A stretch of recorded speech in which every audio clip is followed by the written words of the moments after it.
Okay, let's get right into it. At the last Munich Security Conference, something really chilling happened. The world's top leaders basically got on stage and all said the same thing. The global order we've all lived under since 1945, it's over. Done. And when the people in charge start saying the map is useless, you better believe we need to figure out what the new one looks like fast. And look, this wasn't some fringe idea from a forgotten corner of the conference. We're talking about the German Chancellor, the French President, the US Secretary of State. They were all singing from the same hymn sheet. The old world is gone. We are now officially in a new era of raw great power politics. This is the diagnosis from the very top. So if the old system is dead, what's next? Well, one of the sharpest minds in finance, Ray Dalio, says he's figured it out. And he's not looking into a crystal ball here. He's a historian of cycles, and he's identified a pattern in the rise and fall of empires that repeats with, frankly, terrifying accuracy. A pattern he says we are living through this very moment. He calls it Stage 6. So what is Stage 6? Well, think of it as the final chaotic free-for-all before a new world order gets hammered out, usually through a massive war. This is the part of the cycle where all the old rules just get thrown out the window. It's the law of the jungle. Raw, naked power is the only thing that actually matters. I mean, just look at this contrast. It's so stark. We're leaving a system that, for all its flaws, was at least built on the idea of rules, treaties, and groups like the UN. And we're walking straight into a world where it's every great power for itself. The age of trying to cooperate is over. The age of pure, unfiltered competition has begun. So how do we actually get from a world with rules to a world with none? Does it just happen overnight? According to Dalio, no. It's a predictable, escalating process.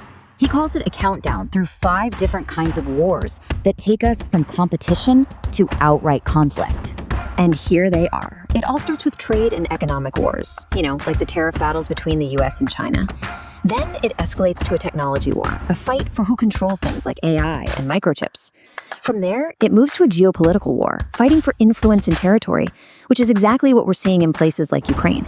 Then comes the really dangerous one, step 4, the capital war. That's when you start using money as a weapon.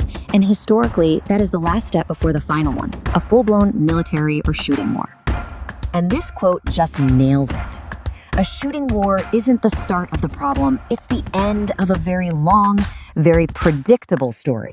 It's the violent climax to years of escalating economic and financial conflict.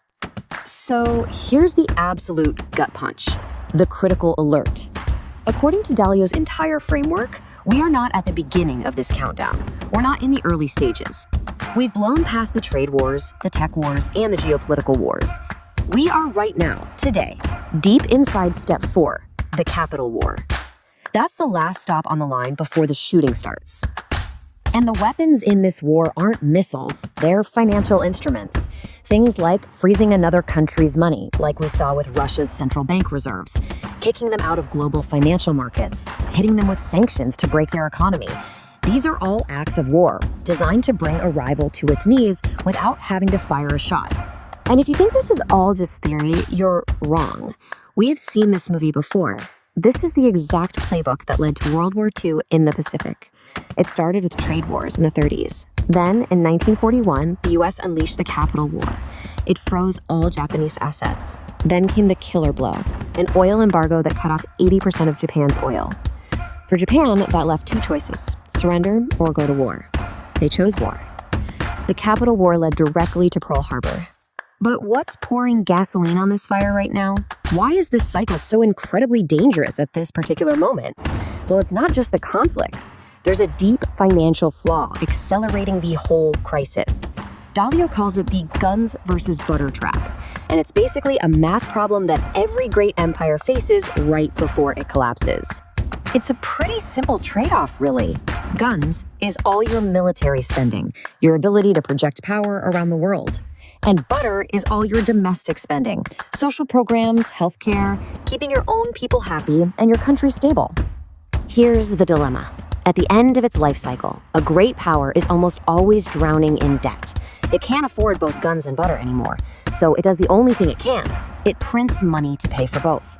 But that destroys the value of its currency, and it starts to crack under the strain. It becomes vulnerable to challenges from the outside and, just as importantly, to revolution from the inside. And this is the bottom line. A great power conflict today isn't just about who has the best tanks, it's a battle of balance sheets. It's about who has the financial endurance to outlast the other guy. I mean, this is exactly how the US defeated the Soviet Union. It just outspent them until they went bankrupt.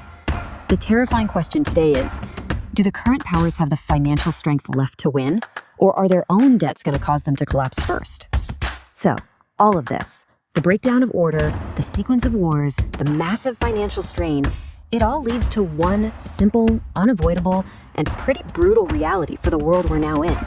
in stage 6, pieces of paper, treaties, laws, UN resolutions, They mean nothing. They are only as good as the power that's willing to enforce them. when it really comes down to it, the only thing that matters is who has the strength to make things happen. Power becomes the only law. So what's the playbook for this new world? How do you survive? Dalio boils it all down to one very Pragmatic rule. First, you have to have power. Because if you don't, you're just a victim waiting to happen. Second, You have to respect the power of others, because picking a fight you can't win is suicide. And third, and this is the hardest part, you have to use your power wisely. now, using power wisely does not mean being nice. It means being ruthlessly strategic. It's knowing when to fight and when it's Smarter to make a deal. It's understanding your opponent's red lines, the things they will die for. It's realizing that losing a war in this environment isn't a setback. It is a total wipeout of your wealth, your influence, everything. But it's also knowing that sometimes building trust is a much smarter power play than brute force. And that brings us to the final, haunting question. In a stage 6 world, where there are no rules, Where the law of the jungle is back. and every major country is making its own cold calculations based on power and survival, who gets to decide what's wise?